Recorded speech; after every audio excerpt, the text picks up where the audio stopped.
Bom dia. E hoje é extensivo também a nós que aqui estamos e aos nossos amigos desencarnados. É isso? E também aos nossos amigos internautas pelo Brasil e pelo mundo, nosso muito obrigado de estarmos juntos nessa abençoada manhã de domingo. É uma pergunta, né, gente? Eu fico pensando, isso é uma pergunta que se faça num domingo, 9 horas da manhã, quem tem medo da morte, não é isso? Mas nós achamos tão interessante esse tema, de modo que representa muito dos nossos temores, conscientes e inconscientes, essa pergunta nós respondermos.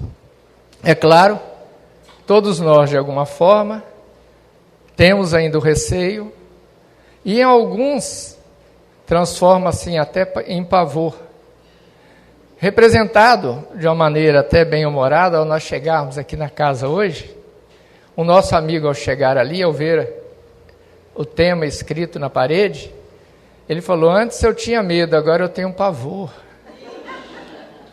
De modo que vale a pena nós nos debruçarmos sobre o assunto e nos perguntarmos o porquê disso. Nós todos vamos morrer, nós sabemos disso, não é isso, gente? Há uma afirmativa no ditado popular que a única certeza da vida é a morte. E nós entendemos que é um processo tão natural como nascer, como crescer, como ter filhos. No entanto, ela nos causa, essa ideia da morte, algo que remexe com o nosso consciente e inconsciente de uma maneira muito forte. Aí nós nos perguntamos, será que tem que ser assim? Por que é assim? Nós temos muitas perguntas. Será que é preciso sofrer exatamente desse modo como nós percebemos? Então daí os estudos, a necessidade de nós falarmos sobre isso, para que possa soar para nós e vivenciarmos isso de uma maneira tão natural quanto viver. Eu afirmo para vocês, em primeiro momento, que a visão da morte, para mim, dentro dos estudos que nós fazemos já há algumas décadas, ela me soa muito familiar. Longe daquela morbidez, daquele terror ancestral que nós temos, processos atávicos, quer dizer, que carregamos de muitas existências, e que vale a pena, mais uma vez, nós falarmos sobre o assunto, para que possa aparecer para nós de uma maneira bastante natural. E o medo da morte tem esse nome aqui, gente, ó. Tanatofobia, é um nome para lá de esquisito, como a própria morte, não é? Só o nome já assusta também, não é isso? Então, tudo associado ao tema, consciente ou inconscientemente, queiramos admitir ou não, nos traz, remexe com o nosso interior, de uma maneira que nós precisamos, a bem da nossa própria estabilidade, da nossa própria vivência, do modo como nós vemos a vida, nós estudarmos o assunto. E aí nós vamos perceber que é um processo perfeitamente natural e que faz parte da vida, porque nós compartimentamos, normalmente é dessa forma que nós vemos. Essa figura é emblemática nos estudos espíritas. Nós aqui estamos vendo todo aquele decorrer do momento do nascimento, mocidade, decrepitude, a velhice e a desencarnação. E vocês notem, observem nessa figura, que até mesmo nesse simbolismo que aqui é colocado de uma maneira muito objetiva, que nós achamos muito interessante, existe aquele fenômeno, aquela imagem daquele indivíduo vestido de negro, com uma terrível foice na mão, não é isso? E é como representada aqui no mundo ocidental. E diga-se de passagem, realmente causa medo, não é isso? Só de olhar para essa figura, já mexe com o nosso interior de uma maneira muito intensa. E saibamos que hoje, segundo a Organização Mundial de Saúde, a cada hora que passa no mundo, segundo estimativas, 6.178 pessoas desencarnam no mundo num período de 1 hora, de 60 minutos. É muita gente, não é? No momento em que nós estaremos aqui no período aproximadamente de 1 hora, mais de 100 mil homens e mulheres desencarnaram no planeta. E olha, se fizer as contas, no período de 1 mês, 30 dias, quase 150 mil pessoas. E no período de 1 ano, vejam vocês, 54 milhões. É um fenômeno que nós percebemos que fica oculto, apesar dos números. E nós vamos entender por que nós aqui no Ocidente não gostamos de falar sobre a morte. Hoje, ocultamos das crianças o fenômeno, procuramos, dentro da nossa visão ocidental, falar o menos possível do assunto que nos incomoda profundamente. E aqui nós vamos, segundo estudiosos da doutrina espírita, psicólogos, psiquiatras, pelo Brasil e pelo mundo que se debruçam sobre o assunto, nós vamos ver porque nós ficamos dessa forma em relação à palavra morte. Nós não gostamos de ouvir falar no assunto, tampamos os ouvidos ao se falar sobre isso e não gostamos de falar sobre o assunto. Essa é a grande verdade. E de modo que existe um princípio psicológico muito interessante que nós devemos observar, que se aplica também a esse fenômeno, que diz o seguinte: naquilo em que nós menos falamos, é o que nós mais pensamos, e o contrário ocorre. No que nós mais pensamos, nós falamos menos.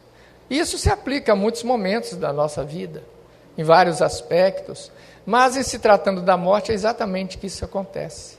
Nós ocultamos o fenômeno, deixamos para lá, apesar de saber que fatalmente todos aqui vamos desencarnar um dia, é isso? Mas, e qual é essa razão? E nós percebemos que são razões culturais.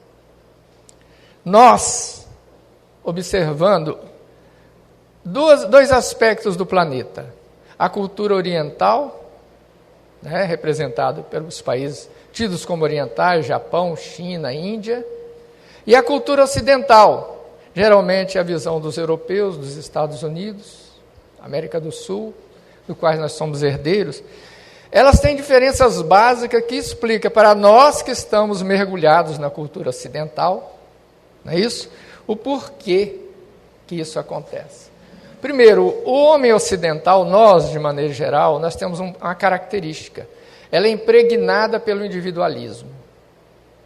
Nós, em consequência, no individualismo exagerado, nós nos tornamos materialistas, preocupados essencialmente com a nossa própria condição, com o nosso próprio bem-estar.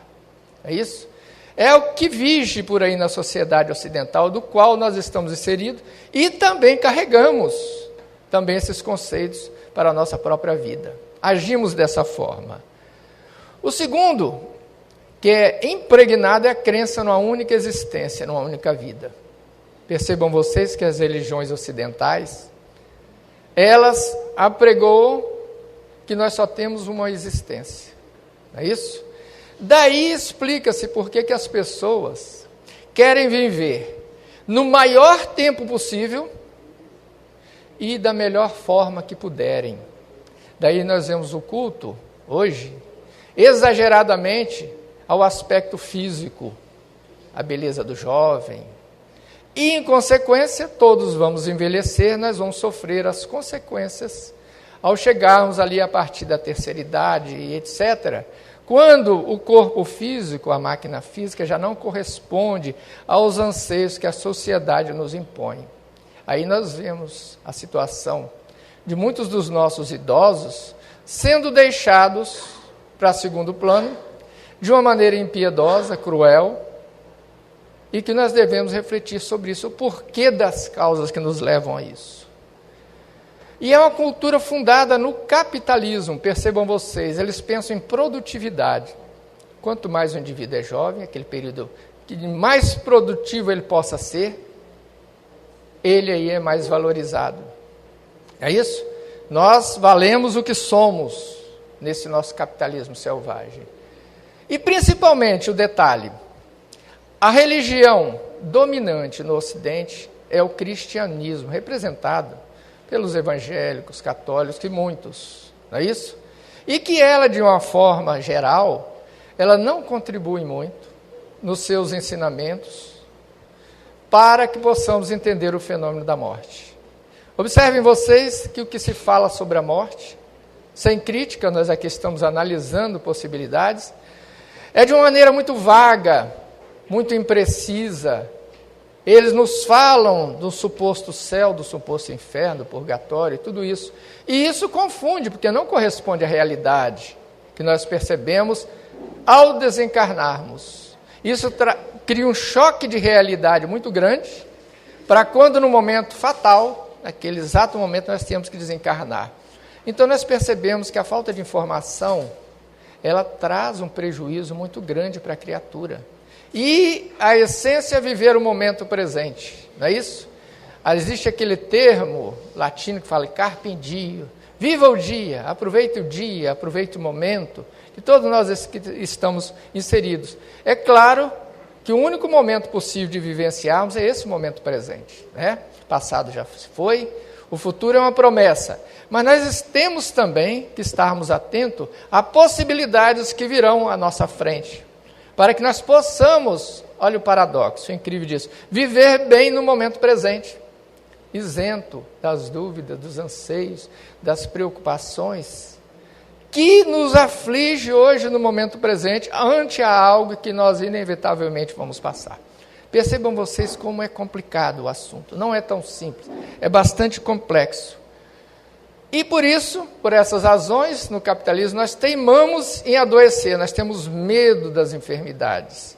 E principalmente sabendo que as enfermidades podem nos levar ao fenômeno da morte. Vejam por quê. Que nós centramos todos os nossos esforços na questão de temer as enfermidades, e por temer as enfermidades não termos esclarecimentos, olha o ciclo vicioso. Não sabemos a dinâmica, nós nos enquadramos em diversas enfermidades, porque exatamente não sabemos qual a função dela e de como ela se dá origem.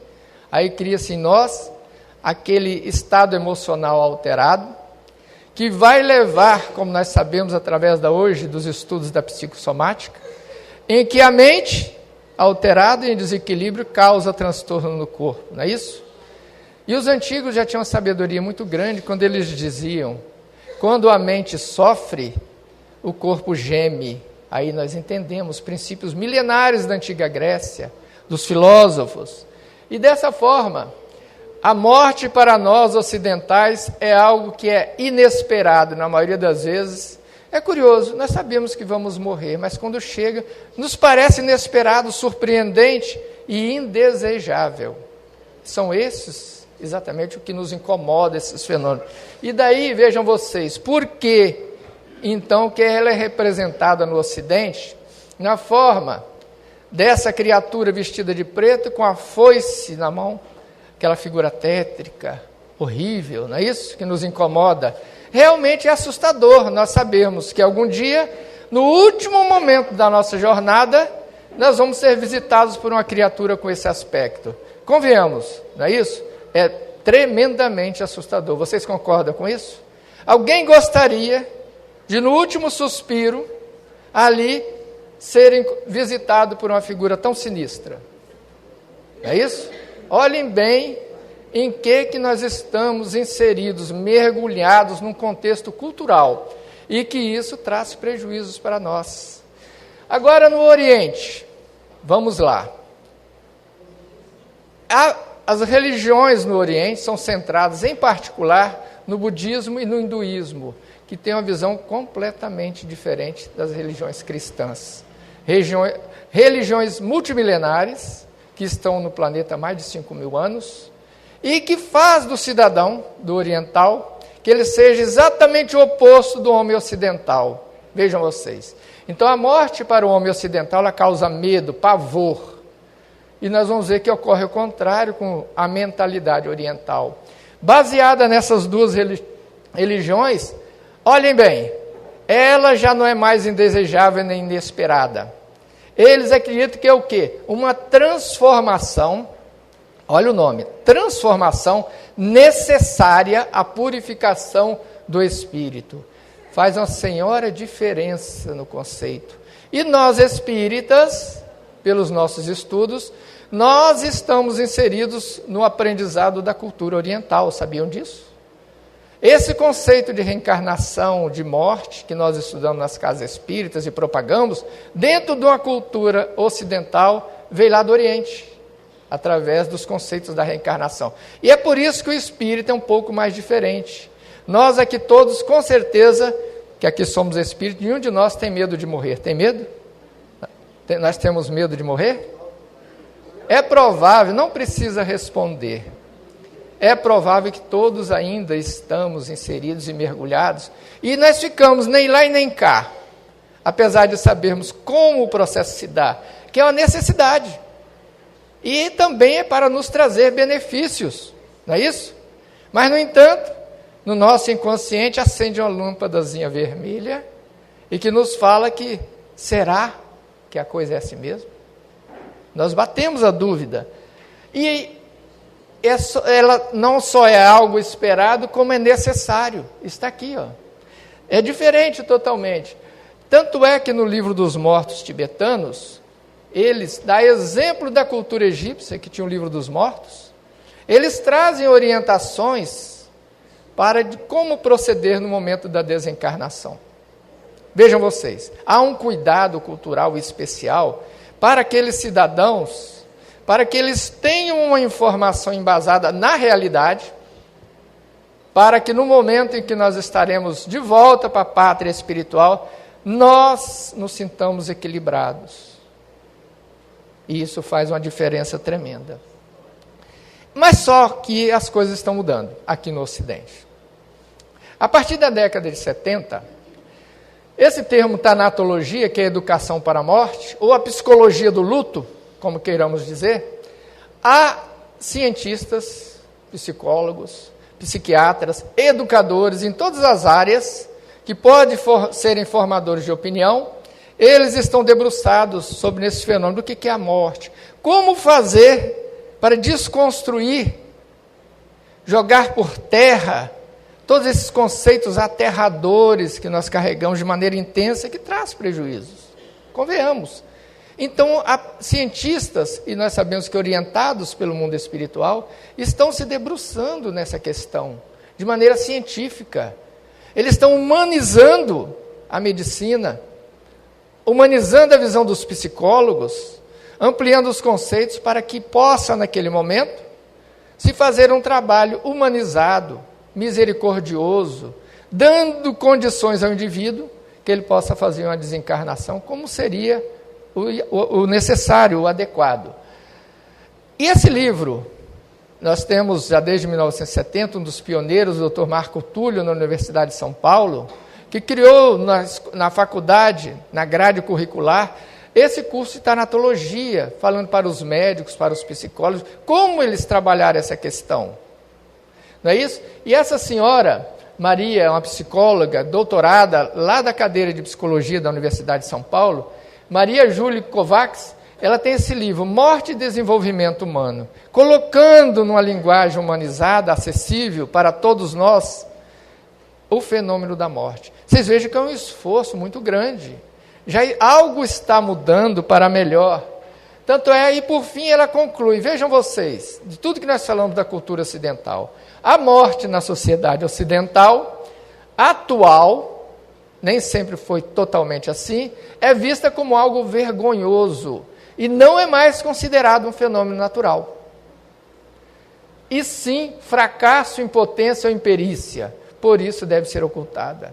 É esse o pano de fundo psicológico do porquê nós evitamos de falar. Ela concluiu de uma maneira muito brilhante essa ideia. Por que nós escondemos das crianças? Evitamos falar do assunto? Aquilo é um verdadeiro tabu para o homem ocidental ainda. De modo que nós estamos avançando. Eu gostaria de colocar para vocês que a tanatologia, quer dizer, de alguma forma está sendo colocado, não só dentro das academias, mas na própria linguagem do dia a dia. Vejam vocês, o que saiu essa pérola. Carlão, me ajuda aqui, Carlão. Você que está em casa sabe que perder um ente querido não é fácil. Agora imagina se este ente querido for você. Como é que fica?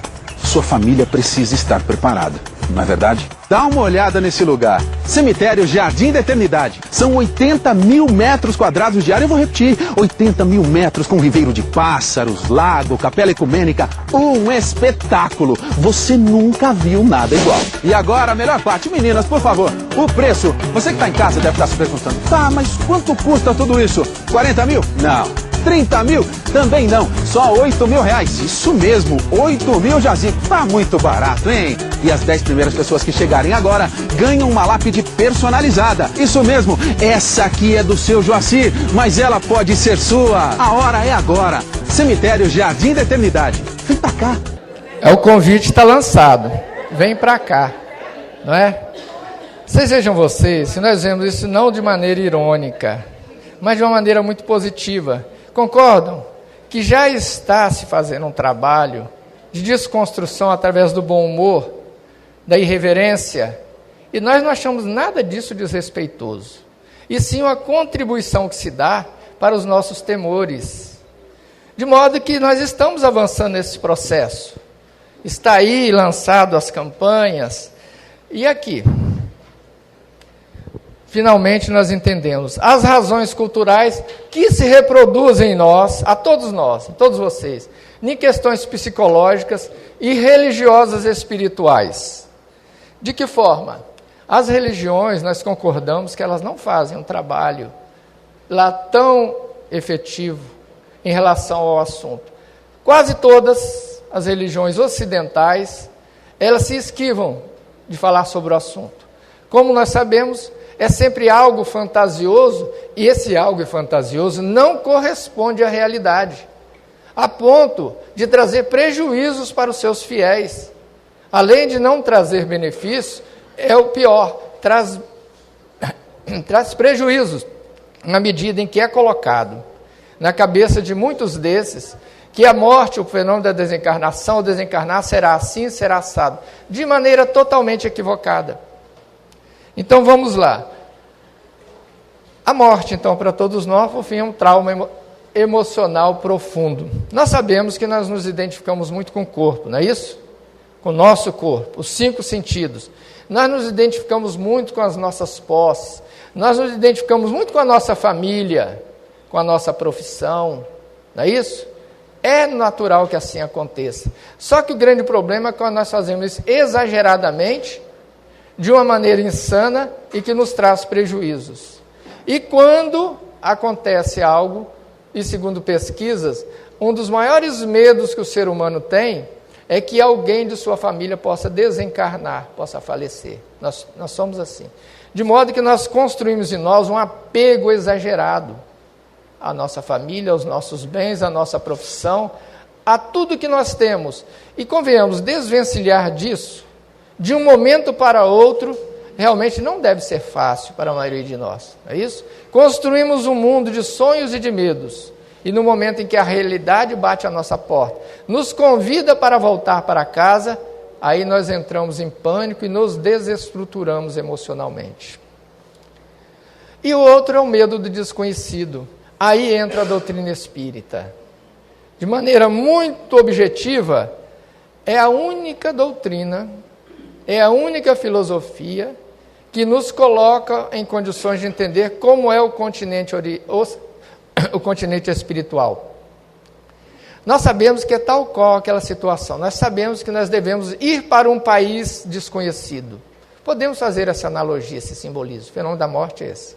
E se nós não conhecemos como é que é esse país, qual a língua que se fala lá, quais são os costumes e tudo isso, nós vamos ficar realmente apreensivos de ir para esse lugar. Não é isso? Então ela vem nos trazer um benefício muito grande. Já que nos estudos que nós fazemos, ela contribui para que nós, naquele princípio também ainda psicológico, nos esclareçamos que nós temos medo do desconhecido, essa é a grande realidade. A nossa zona de conforto, tudo isso que nós vivemos aqui, nós nos apegamos a isso, de uma maneira muito ferrenha, muito intensa. E a morte vem para desconstruir tudo isso. Aí nós nos perguntamos, por que a morte existe? Para quê? Qual é a pedagogia da morte? a doutrina espírita nos fala que nós temos medo do desconhecido. Mas nós temos e nós sabemos, temos informações muito claras, que o nosso país de origem não é esse que aqui estamos. Aqui é uma escola que nós passamos. Vocês notem como acontece na escola? Nós estudamos, o ano letivo tem 180 dias aproximadamente, não é? E, em média, nós ficamos 5 horas na escola. No período de um ano, vocês sabem quanto corresponde o fato de nós ficarmos na escola? 10% do nosso tempo. Pode fazer as contas. 10%. Então, nós viemos aqui na condição, uma reencarnação é para isso, para ser uma verdadeira escola. E não um presídio, não um hospital. Nós é que fazemos assim. Nós viemos para aprender, temos planos lá do lado de lá e viemos aqui colocar em prática. É uma escola. E nós ficamos aqui pouco tempo. Em média, nós ficamos a reencarnação passa muito rápido a existência. Nós ficamos muito mais tempo no mundo espiritual do que nós ficamos aqui. É tal qual uma escola. E o medo do desconhecido nos causa isso. Irmos para onde? Para onde nós vamos? Isso, mesmo para nós espíritas, nos incomoda. Nós sabermos dessas questões. Aí se pergunta, o porquê disso tudo? Nós temos que lembrar isso aqui, gente. Nós temos em nós uma série de estímulos no nosso corpo. Nós somos dotados do mecanismo de autodefesa, que nós exageramos, os homens ocidentais, que chamamos de instinto de conservação. É um mecanismo nesse corpo físico que nos impede que nós entramos em processo de destruição. Ante o perigo, e nós vivemos. São demais os perigos dessa vida que nós estamos envolvidos, não é isso? Olha a fragilidade de um corpo. Uma queda, uma enfermidade pode levar à desencarnação. Nós temos um equilíbrio orgânico, fisiológico, muito delicado. Mas o instinto de conservação está aí, como fala o livro 703, pergunta do livro dos Espíritos, 703, mas nós exageramos nesse instinto de conservação. Imaginamos que viemos aqui como muito para viver 100, 200 anos. Não é isso? O que não corresponde à realidade. O nosso corpo biológico é projetado para no máximo 100 anos por enquanto. Nós estamos crescendo a nossa taxa de longevidade. Mas mesmo assim há um certo exagero nessas questões. Muitos de nós, nesse nosso instinto de conservação exagerado, é tal qual aquele exemplo, aquele indivíduo tem aquele carro velho. O nosso corpo vai se desgastando, vamos entrando no processo de velhice, é natural. As peças vão se desorganizando, as taxas vão se alterando. Isso é natural num equilíbrio, num corpo físico, numa máquina fantástica tal como essa. Mas muitos de nós exageramos, é tal qual aquele indivíduo que tem aquele carro velhinho, aquele Ford 1957, não é isso? Que está já com o para-choque caindo. O motor já foi refeito várias vezes, né? Vidro quebrado, pintura arranhada. É mais ou menos comparando com o corpo que nós... Mas, no entanto, nós não queremos largar esse calhambeque, não é isso? Exageramos neles. Por medo desconhecido. Quando a doutrina espírita nos fala que é um processo de libertação, que nós vamos ter ao chegar do lado de lá, largando esse calhambeque aqui, nós vamos ter uma Ferrari reluzente, não é isso? Vamos nos renovar, nos reforçar. Olha como é libertador e faz uma senhora diferença, não é isso? Lembro até um exemplo de uma professora que nós falarmos sobre isso, para umas crianças ali da idade de 6, 7 anos, isso é complicado. Na escola, fomos falar, e de uma maneira muito didática sobre o assunto, falamos de que a morte é a libertação e tudo isso. E no dia seguinte, ligaram para nós da escola, perguntando o que eu tinha falado com as crianças. Por quê? Porque muitas chegaram em casa e falando com a mãe e com o pai que desejavam morrer. Papai e mamãe, o negócio é bom. É diferente de tudo que lá me falaram. E para convencer, para reverter esse processo, que tornou-se até por fim quase que uma piada, bem-humorada, não foi lá assim tão simples assim. E olha como o instinto de conservação é tão forte em nós. Agora, levando para o lado do bom humor. Vocês já se fizeram essa pergunta aí? Garanto que ninguém fez isso. Garanto que... O que vocês gostariam que dissesse no velório de vocês? Hein, Silvio? Você gostaria? Essa hora eu sou bonitinho, sou lindo. Ser lindo, maravilhoso, né? Pois é. Gente, isso foi uma pergunta que foi feita numa dinâmica de uma empresa multinacional para admitir candidatos. Ao primeiro candidato, eu gostaria de dizer que eu fui um grande médico, salvei muita gente, fui excelente pai de família. Muito bem.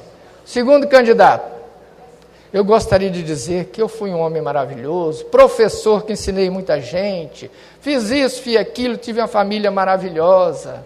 Muito bem. E o terceiro arrasou. Sabe o que ele disse?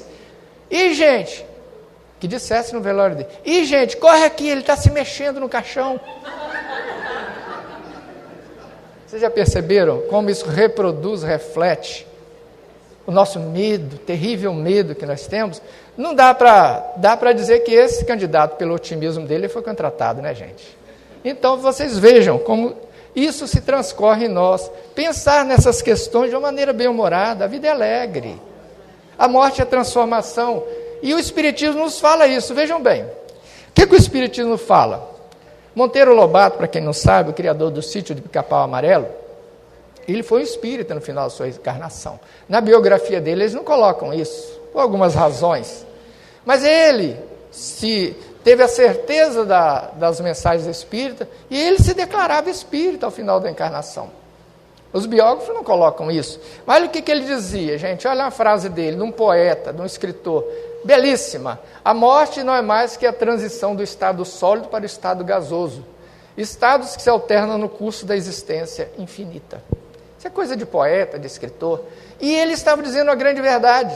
Nós deixamos o corpo, que é denso, e adquirimos um outro corpo, que é mais leve, mais gasoso. Isso corresponde à realidade, de uma maneira poética. E o Livro dos Espíritos, 339. Vamos lá. No momento de encarnar, o espírito sofre perturbação semelhante à que ele experimenta ao desencarnar. Olhem bem, gente. No momento de encarnar, ele sofre perturbação semelhante à que experimenta ao desencarnar. Porque desencarnar para nós é o fim de tudo, não é isso? Para a maioria dos ocidentais. É algo indesejável, que ninguém quer passar. Sabe que vai passar, mas deixa para lá o assunto. Não é isso? E gera traumas, sofrimentos, tudo isso que nós sabemos. Mas olha o que o Espiritismo fala. Nos desconstrói tudo isso, esse condicionamento milenar, falando exatamente o contrário do que a realidade nos impõe. Maior e, sobretudo, mais longa. Para encarnar, o sofrimento é maior e mais longo, porque pela morte o espírito sai da escravidão, pelo nascimento entra para ela. Talvez é por essa razão que algumas tribos norte-americanas e algumas regiões do Oriente, o indivíduo ao nascer, eles choram, pranteiam, e ao desencarnar eles fazem festa. Não é isso? Não é a certeza interior que eles trazem, que é exatamente o oposto do pensamento ocidental? Isso faz uma diferença muito grande para nós que vamos desencarnar, para um ente querido nosso que desencarnou. E nós, então, quando perdemos um ente querido, isso todos nós passamos por isso, nós nos comportamos tal qual aqueles dois presidiários que estão numa cela. O indivíduo teve o alvará de soltura dele, o companheiro dele. E ele vai chorar por isso? Porque ele teve o alvará de soltura da prisão, que é a prisão do corpo. Ele deveria ficar alegre, não é verdade? Mas nós fizemos o quê? Exatamente o contrário. Choramos. E isso, qual o pano de fundo que está inserido nesse processo? Puro egoísmo. Vocês reparam que nos velórios, os que se reclamam, os familiares reclamam, é exatamente que reproduz o nosso egoísmo. Ah, minha esposa, por que você foi? Você vai me fazer muita falta, eu não vivo sem você. Olha, pensando nele. O pobre do desencarnado está lá, ninguém fala nele. Meu marido, que falta você vai me fazer? Você era a minha estrutura, o meu apoio emocional e financeiro. Como é que vai ser a minha vida? Hein? Olhe bem. Se todo mundo for em velório, sabe como é que é? Eu não estou falando nenhuma mentira. É verdade ou não é? O pobre do desencarnado, coitado, quase ninguém pensa nele. Nós estamos pensando em nós, na nossa dor, no nosso sofrimento. Egoísmo centrado no próprio ego. Olhem como faz uma diferença. E é isso aqui. Olha que figura interessante. É mais ou menos aquela ideia, esse simbolismo. A morte, passarinho sendo solto da gaiola. Mas nós ocidentais, repare que esse passarinho preso na gaiola, ele está gordinho, está difícil dele sair. Repararam isso? Ele está um pouquinho além do peso, né? Isso representa o quê? Os nossos temores. Nós vamos ficar aqui. Eu não vou, vem, eu não vou, vem, eu não vou. Porque nós temos medo por todas essas razões que nós falamos. Está aqui, ó. Os orientais já saem, vão cantar um hino de liberdade, onde quer que sejam chamados. Mas aí, os esforços da espiritualidade. Em especial, nós vamos falar esse livro, Céu e Inferno. Em agosto desse ano, dia 1º de agosto, fez 150 anos do lançamento do 4º livro da codificação. Chama-se O Céu e o Inferno. Na verdade, é um livro até pouco lido, pouco conhecido dos espíritas. Nós devíamos debruçar mais sobre esse livro, que fala exatamente disso, das penas e recompensas no futuro, Código Penal da vida futura, dá sua opinião sobre essa questão do céu, inferno e purgatório. Não é isso? Na primeira parte. Mas na segunda, ele nos fala de depoimentos via mediúnica, em que muitos homens e mulheres vieram para falar a sua situação de felicidade ou infelicidade depois que desencarnaram. Vejam vocês. E a pergunta que Kardec fez foi essa: o que ocorre com a pessoa que acaba de morrer? Foi essa a pergunta. E vieram várias respostas.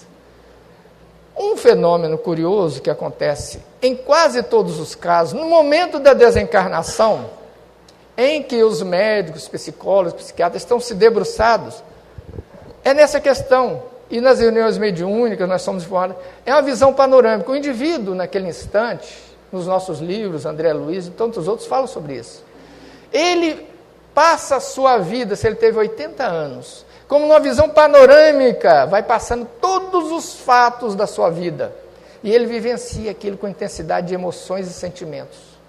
É vertiginoso aquele processo que se passa. E ele fica vendo aquilo ali, ó, passando na sua frente, como está passando num telão animado. É curioso esse processo. Aí se pergunta, o porquê isso? O que é isso? Muitos de nós sabemos que é aquele instante que nós vamos tomando consciência de um processo, de uma existência que é valiosa, muito valiosa.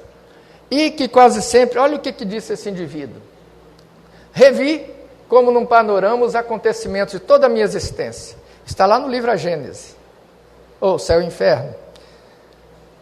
Vi e ouvi tudo que fizeram, disseram e pensaram.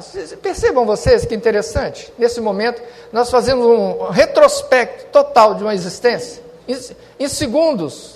Aliás, tempo e espaço é diferente na visão nesse instante, não é isso? Aquilo se passa num átimo de tempo em que nós reproduzimos toda uma existência. E aqui eu vou dizer para vocês, uma existência passa muito rápido. Carlão, faz favor, me dá uma ajuda aqui, que por alguma razão não entrou aqui. Faz favor, só me dá uma ajudinha aqui. Né? Vamos lá, volta lá. Eu gostaria de dizer para vocês, eu vou demonstrar para vocês que uma existência de 60, 70, 80 anos, ela passa assim, não é falar num piscar de olhos? Não é assim que se fala? E é verdade, gente. Nós revemos, olha, pode ter sido essa a visão que ele teve. Olhem bem, uma existência.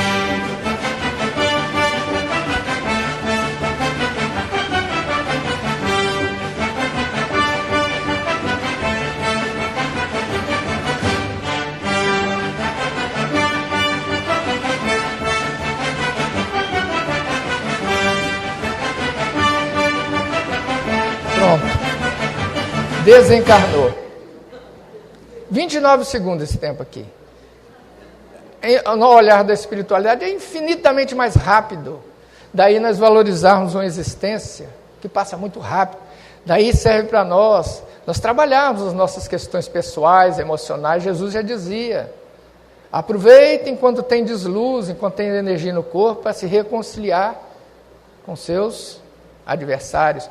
Pode ser os adversários pessoais que nós temos e criamos por inadvertência, mas os piores inimigos, os adversários mais ferrenhos estão dentro de nós, nas nossas desqualificações morais, em tudo isso que nós ainda carregamos, nas chamadas imperfeições, porque o objetivo da existência, em uma única palavra, é evolução, é progredir, não é isso? Mas só que nós perdemos muito tempo. Nós ficamos patinando.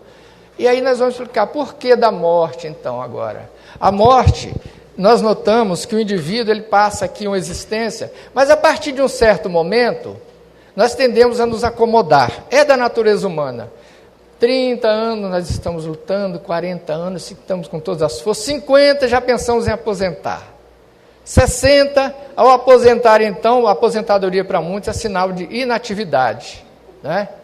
De ociosidade. Isso traz prejuízo, nós sabemos, para o corpo, para a mente. Então nós temos essa tendência de nos estacionarmos.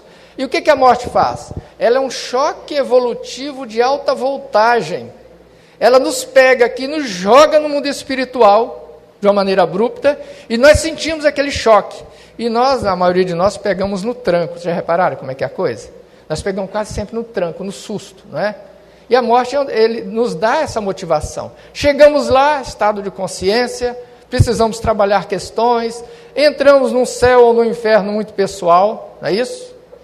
E quando estamos lá, ficamos mais simples. Nós começamos a nos acomodar também do lado de lá. O ser humano é igual em qualquer dimensão, sabe, gente?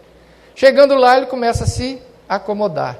E o que os espíritos falam? Olha, nós precisamos mandar esse indivíduo para ele tomar um choque de realidade. Manda, reencarna o indivíduo. Ele não vai gostar. Já começa o problema aí.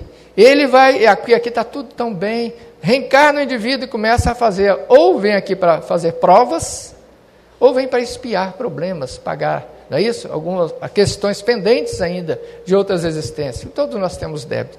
Vejam vocês, é um choque, a explicação do porquê é isso. É um choque evolutivo de alta voltagem, necessário.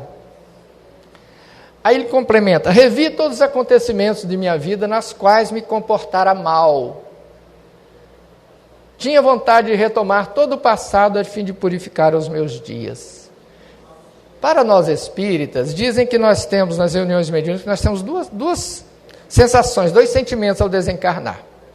O primeiro é de alegria, porque nós, devido ao conhecimento, nós temos uma adaptação mais rápida, não é isso? Ao mundo espiritual, desconfiamos que desencarnamos, né?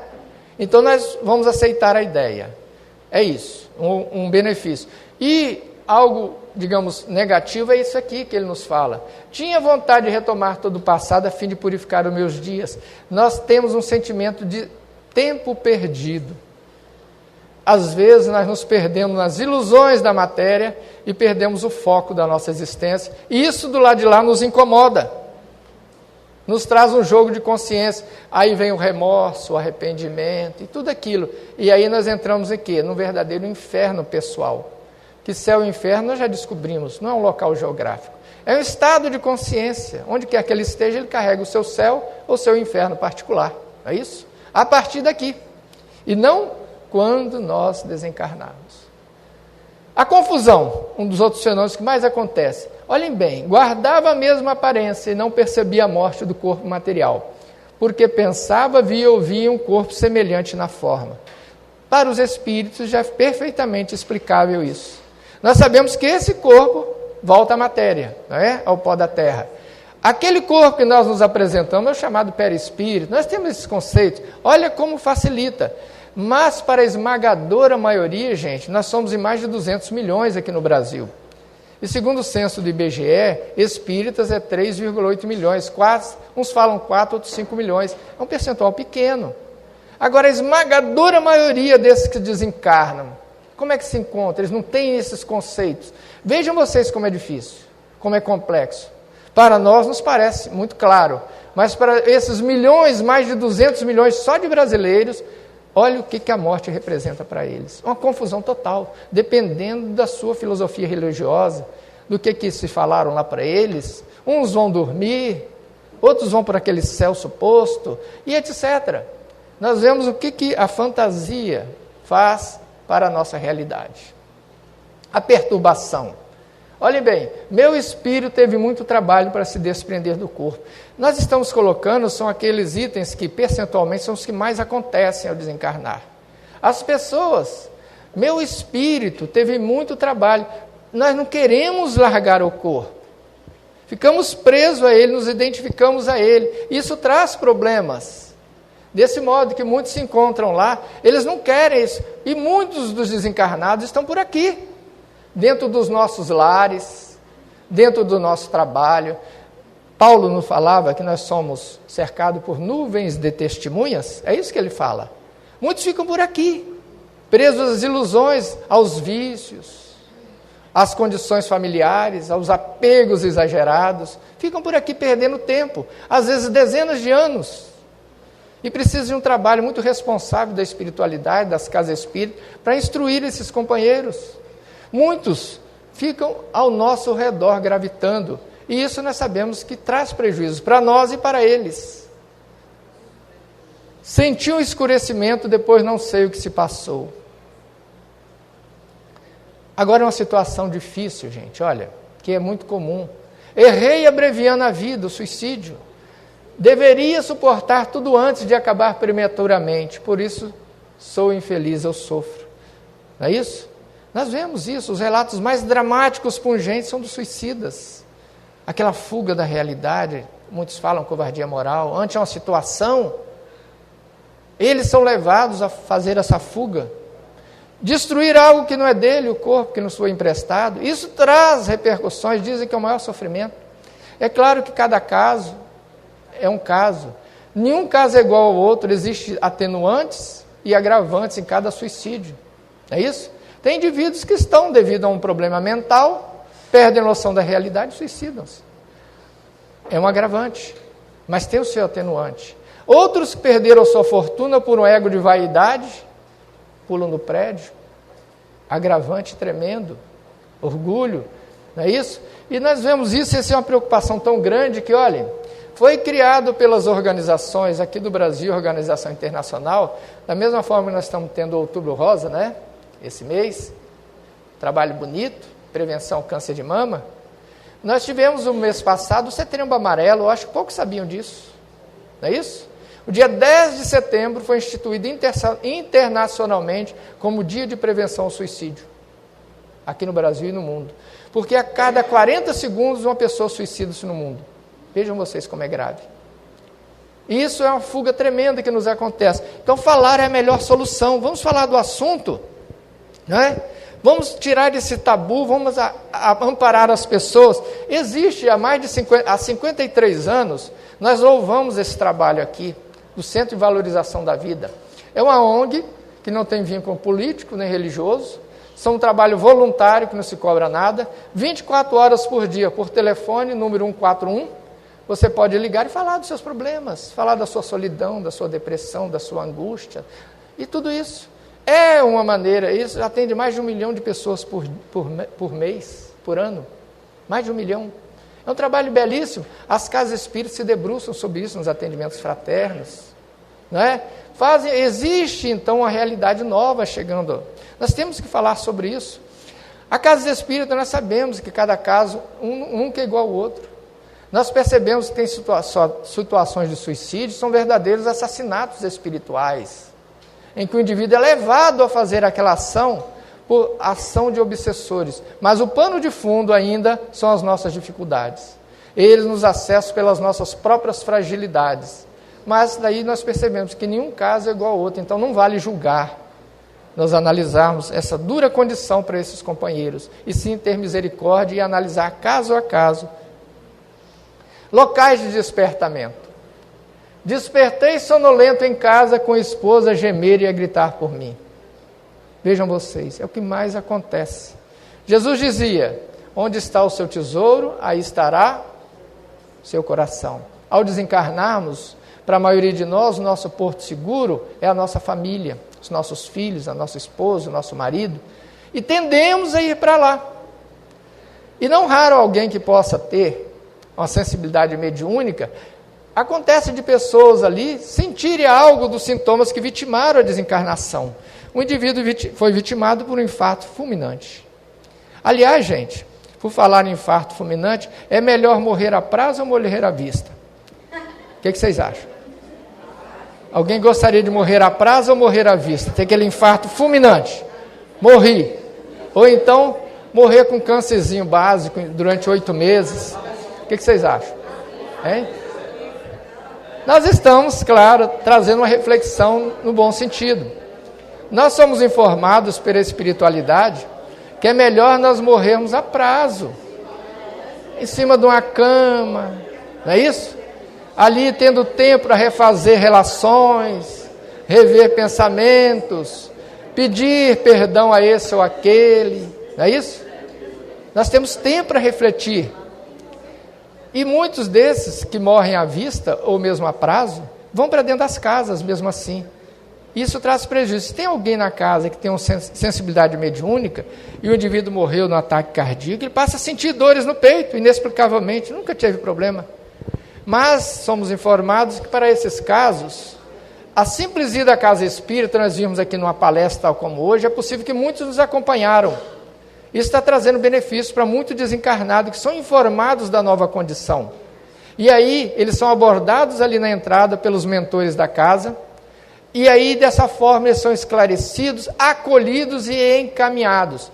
Vocês concordam, então, que é uma verdadeira desobsessão nós vimos na casa espírita?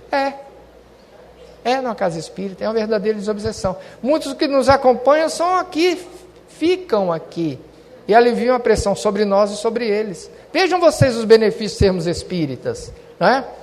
Ao contrário, se nós formos hoje lá nas Filipinas, na região da Indonésia, sabe como é que eles fazem com o indivíduo familiar que desencarnou? Para que ele não volte para dentro de casa? Isso nós vimos no documentário, achamos isso muito interessante. Eles pegam o indivíduo, ali na urna, no caixão, e saem correndo pela cidade com ele. Roda todas as ruas, vai lá, vem cá, em festa, para desorientar o indivíduo, para ele não voltar para dentro de casa. Vocês já pensaram? Isso hoje acontece lá. Aí o indivíduo realmente como é que ele vai voltar? Ficou perdido, né? O contrário do que nós fazemos. Despertei, vejam bem, o terror dos espíritas está aqui. Umbral. Passagem. Despertei numa paisagem úmida e escura, formas diabólicas, rostos alvares, expressões animalescas, surgiu de quando em quando, agravando-me o assombro. Isso é um depoimento. André Luiz nos falou isso também, não é isso? Aí nós ficamos pensando, o que é umbral? É o céu ou o inferno? Para muitos é o inferno espírita, né? Mas umbral nada mais é do que o reflexo interior da existência que nós tivemos. Vejam vocês. Se você aqui esteve no verdadeiro céu de boas ações, bons pensamentos, tudo isso, você não vai para o umbral. Lá reúne as criaturas que estão em desalinho com a própria ordem mental, moral e espiritual. As pessoas tendem a se reunir por afinidade ao desencarnar. Então, grupos de suicidas se reúnem juntos, grupos de sexólatras se reúnem juntos, grupos de desajustados se reúnem juntos. Nós tendemos a formar esses grupos por afinidade.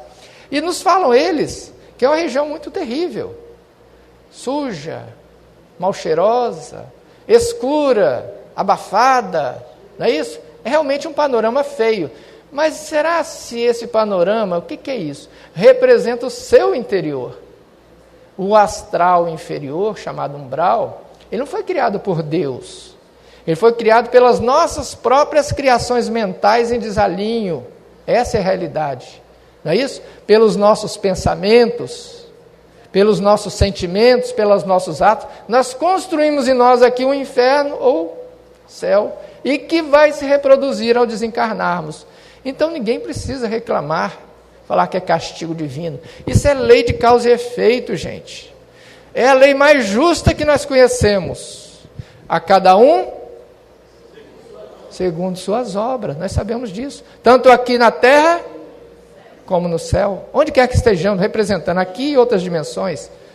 Então, dessa forma, da mesma forma que nós criamos o astral inferior, que é essa situação, que reproduz a nossa mente, os nossos remorsos, os nossos sofrimentos, o nosso modo de viver, existe o astral superior também, que foi criado por espíritos que já superaram essa condição de sofrimento, de desajustes íntimos.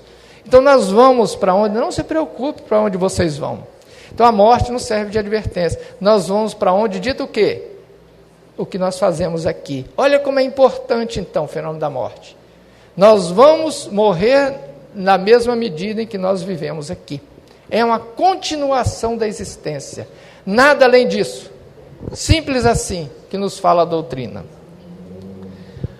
Agora um ou outro. Hoje sei que naqueles momentos de morte, muitos seres se conservaram ao meu lado, amparando-me, porém não os distinguia. Precisava adquirir uma espiritualidade suficiente para estar em condições de perceber os espíritos guias. Mas mesmo com as nossas dificuldades, criando aquele inferno que nós chamamos de, pessoal que chamamos de umbral, e os espíritos amigos estão do nosso lado, gente. Eles nunca nos abandonam, da mesma forma que não nos abandonam aqui. Eles estão ali torcendo por nós, nos chamando à razão, nos chamando ao arrependimento, nos chamando à reflexão. André Luiz passou por isso, vocês lembram? O mais icônico de todos os depoimentos. 8 anos e meio no umbral, em sofrimento. Ele escrevia aquilo que nós vimos ali. Leia o livro Nosso Lar. Né? E quando ele foi liberto do inferno pessoal que ele criou e que convivia como sendo aquele lugar feio, tenebroso.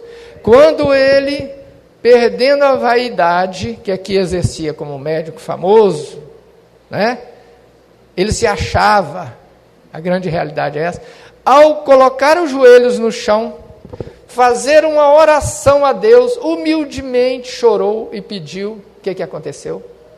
Se abriu uma clareira e ele viu a sua mãe, que todo o tempo estava próximo dele, o tempo todo.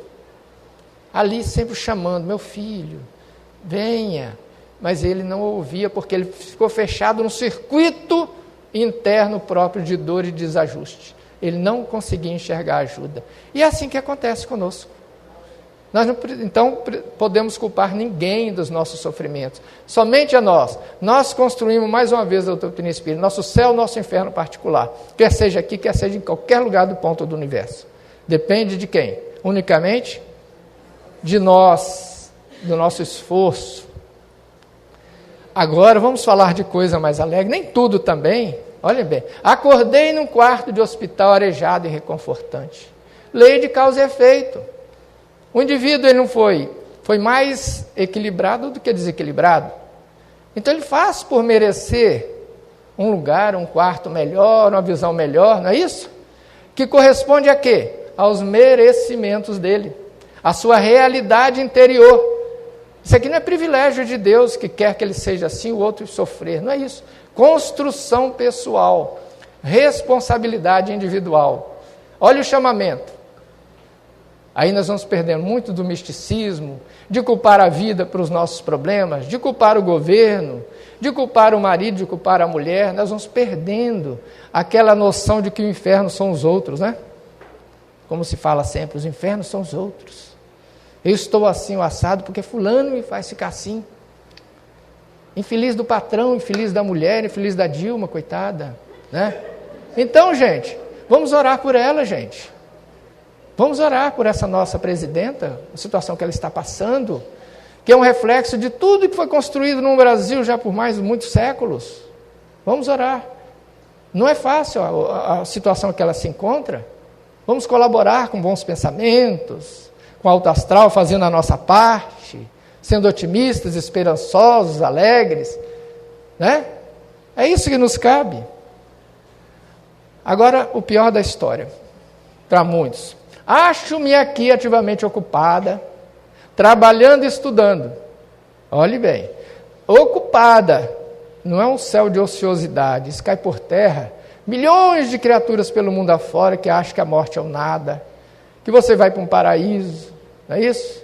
Que você terá 72 virgens e tudo isso, aquelas coisas todas.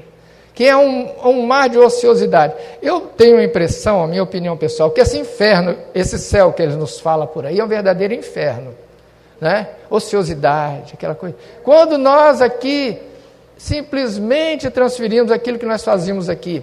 Se eu era trabalhador, vou continuar trabalhador. Se eu era ocioso, vou ter que me mudar, porque lá tem serviço, ativamente ocupada, trabalhando e estudando. Aprendi a ser útil. Posso continuar o serviço que se afiniza com minhas tendências. Sinto-me feliz. Não é isso? Na cidade de Nosso Lar, a mais conhecida de nós, lá a palavra de ordem é trabalho. Lá não tem jeitinho brasileiro. Lá não tem privilégios. Lá não tem nada disso. Você ali os seus merecimentos é de conformidade com o que você faz, chamado bônus hora, né? Conforme você trabalha, você vai ganhando merecimento. Lá não tem dinheiro, não tem nada disso. Tem sim, reflexo do trabalho, do esforço. E ali nós aprendemos a valorizar cada trabalho, cada momento da nossa jornada. Valorizando toda e qualquer profissão que é útil. O que é o trabalho? Tudo aquilo que é útil para a sociedade. Isso é a definição de trabalho que os Espíritos nos falam. Não importa qual seja, o gari, aquele, não importa qual seja. Dentro das suas condições, das suas possibilidades. Trabalho. Isso é uma decepção para muitos de nós, né? Gente, eu estou me matando aqui, não sei quantas horas, eu vou continuar lá do mesmo jeito. Vai. Se é uma boa notícia, eu não sei, mas vai. Nós vamos continuar trabalhando. Não é isso? Mas talvez jamais equilibrados, jamais conscientes, que nós precisamos ter o nosso tempo. Porque vocês percebam, se nós vivemos 80 anos, olha que estatística curiosa.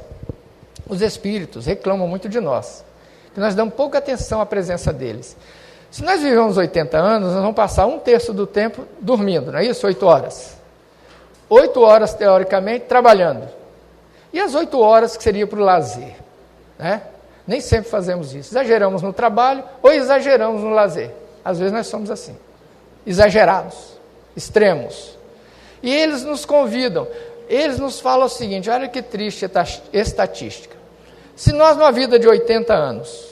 A partir do momento em que cultivamos 15 minutos do dia, 15, para falar da vida dos outros, realçar aspectos das pessoas, isso tem um nome, fofoca, né? Maledicência, não é assim? E nós somos mestres nisso, né? É uma fuga que nós temos. Falar dos outros é melhor do que falar da nossa vida. E se nós cultivamos 15 minutos, nós vamos passar proporcionalmente 4 anos e meio fazendo fofoca ininterruptamente, 15 minutos, né? E se nós temos aquele tempo para fazer oração, lembrar dos estudos que fazemos, agradecer aos espíritos amigos, se nós fazemos isso, fazemos muito rapidamente, equivale a apenas 246 dias da nossa existência, de 80 anos, vejam vocês, olha o quanto nós perdemos tempo, entre o que é positivo, o que é saudável, entre o que é negativo e o que é destrutivo. Então os espíritos têm razão de reclamar da nossa ociosidade, não é isso? Nós ficarmos mais atentos a essa realidade e termos foco no que é essencial da nossa existência. Reflexo daqui do lado de lá. Gente, o reflexo que eles têm daqueles que desencarnaram, um amigo nosso, um parente nosso, é complicado. Porque nós sabemos que a linguagem universal é o pensamento, não é isso? Nós, quando aqui estamos num corpo físico, nós ficamos presos em 5 sentidos, sepultados, enterrados. Nós não captamos muito do que eles vêm de lá para cá, a não ser os médiuns, né? Que tem aquela potencialidade especial, uma janela especial, que ele ouve o que os espíritos falam e nos transmite, escreve o que os espíritos falam. Mas a maioria de nós não temos isso. Então fica prejudicada a recepção do que vem de lá para cá. Mas só que lembremos que a emissão daqui para lá não fica prejudicada, não. Eles sentem e ouvem tudo que nós pensamos com a carga de sentimentos e emoções, equilibradas ou não. Eles sentem. Não tem distância para eles. Então nós temos que estar atentos para isso. Aquele que desencarnou, um amigo nosso, o pensamento o atinge. Tanto isso é verdade, que ele fala, as crises de dor exageradas dos meus familiares retinham-me no meio terrestre. Eu vou contar uma coisa para vocês. Há 5 anos atrás, minha esposa faleceu, Jaqueline. Né? Todos sabemos, a conhecíamos. Mas eu lembro, eu aqui fazendo um inventário pessoal, eu acredito que talvez aquele câncer que ela teve, possa ter sido originado de um resultante de um falecimento da nossa filha em 2004. Uma menina de 4 anos, no acidente ela faleceu. Veio uma outra filha logo depois, a Lara, que nós conhecemos, mas eu notava nela que ela não conseguia digerir. Mesmo com a nova filha, a mãe, aquele coração, ficava sofrido com aquilo. Ela não conseguiu se desapegar, entregar. E eu imagino que tenha sido uma das causas do câncer que ela teve. É aqui uma suposição pessoal minha. de uma experiência pessoal que eu passei. Então vamos pensar nisso, ao desencarnar alguém que nos é caro ao coração. Vamos entregar a Deus, vamos entender que Ele está liberto, orar por Ele, e não vamos ser exagerados, vamos desapegar, para que Ele possa viver bem. Nas reuniões mediúnicas, às vezes, olha o diálogo que acontece. Chega uma menina dizendo o seguinte: minha mãe, avise a minha mãe, toda vez que ela pensa na situação que eu morri queimada, eu sinto-me arder aqui. Vejam vocês, reflexo daqui lá. A mãe fica pensando, aquelas criaturas que desencarnaram sob sofrimento, elas já estão no outro plano, já estão melhores. Mas a mãe exagerou, o pai ou um parente, alguém que seja, lembra daqueles momentos, ela sente se arder lá, se queimar lá. Aí uma outra chega e fala: avisa o meu marido, para que toda vez que ele pensa no modo como eu morri afogado, eu fico sufocado do lado de cá. Vejam vocês, reflexo daqui para lá. Então não é mais justo, se nós amamos aqueles que estão aqui conosco, entregar a Deus, lembrar dos bons momentos, ser otimistas, agradecer o momento que Ele esteve conosco, não é? Foi uma bênção, nós não sabemos quando nós voltamos, o Espírito sopra onde quer, eles não são nossos, nossos filhos não são nossos, são de Deus. Vamos entregar com coragem, com determinação, para que nós nos estabilizamos e que eles também possam seguir na sua nova jornada, como tem que ser, equilibrados, felizes e ligados pelo elo do coração que nunca se desfaz. Isso já nos basta, para que nós possamos entender e fazer uma mudança nesse sentido. Por isso concito os vivos, olha como eles falam, os vivos, olha a ironia, vivos nós estamos sepultados na carne, presos em 5 sentidos, eles é que são realmente os vivos, estão libertos da prisão, é o contrário que nós imaginamos, não é? Nós temos dó de quem desencarnou, não é isso? Vamos orar por ele, às vezes nós ficamos em situação bem pior, eles estão bem, nós achamos que eles é curioso esse processo da desconstrução. Por isso concito os vivos, põe até entre parênteses, lá entre aspas, que percam alguns de seus parentes a todo custo, que se mostrem fortes, abafando toda manifestação de mágoas e revoltas, apresentando de aspecto calmo nos funerais. Nós vamos sofrer, é natural que a gente sinta a ausência da saudade, a dor, mas que aquilo seja algo equilibrado, lembrando com carinho, e não nos entregar ao desânimo. A minha vida acabou, como muitos falam, né? Perdi o sentido da vida. Não é bem assim. Não deveria ser assim. E a prece, gente, finalizando. Para muitas religiões, eles acreditam que depois que morreu, nada pode ser feito, não é isso? Olha o prejuízo que traz. Quando eles nos falam o seguinte: a prece nos dá coragem, a prece refresca nosso coração, nossa pobre alma em pena e sofrimento. É o acesso que nós temos aqui para lá, prece. Ô meu irmão, minha irmã, fique bem, tudo vai acabar bem, paciência, ânimo, coragem. Isso é oração, isso é prece, estímulo. Nós estamos com você, Deus nunca nos abandona, é isso que é a prece. A prece é o bálsamo inefável, é a caridade aos infelizes do quais eu sou um. Em muitas situações, é o único acesso que você pode ter, é a prece. Lembro de uma história de Chico, que contava que ele tinha uma amiga chamada Maria, em que ela desencarnou, suicídio, ingeriu ácido, naqueles desequilíbrios, e ele ficou penalizado, porque gostava muito da Maria. Chico Xavier falando isso. E ele lembrava dela. Gente, mas a Maria, como é que está? Era uma pessoa ligada ao coração. Como é que está Emmanuel, Maria? Me fala, ajuda ela, essas coisas, ajuda. Até que eu acho que o Emmanuel, já meio aborrecido com aquele tanta insistência, falou: Chico, vem cá. Durante uma noite em desdobramento, vão lá visitar a Maria. Pegou, desdobramento, saíram e foram ao cemitério. Chegando lá, adentraram a sepultura. E chegando lá, o que ele viu como a Maria estava? Ela estava envolvida num tamanho ciclo de sofrimento devido ao ato da morte dela, presa aos despojos, naquela insanidade, naquela dor, naquela angústia, um circuito fechado, fica inacessível às ações externas. Aí Emmanuel falou: está vendo por quê? A única coisa que você pode fazer pela Maria nesse instante é prece, muita oração, emissão de carinho, de conforto, porque ela vai precisar de algum tempo, às vezes um bom tempo, para que sensibilize para a ajuda externa, que sempre estará ao nosso redor. Olha como a situação se explica. Minha esposa veio, agora coisa boa, minha esposa veio me receber ao entrar no mundo dos espíritos. Eu estou em apuros, vou confessar para vocês. Eu estou em apuros. A Marli está ali, minha atual esposa, se me permita dizer isso.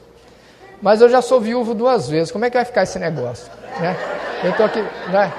Eu estou aqui pensando. Minha esposa, vai ser uma confusão tremenda, né? Mas nós sabemos que não é bem assim, né?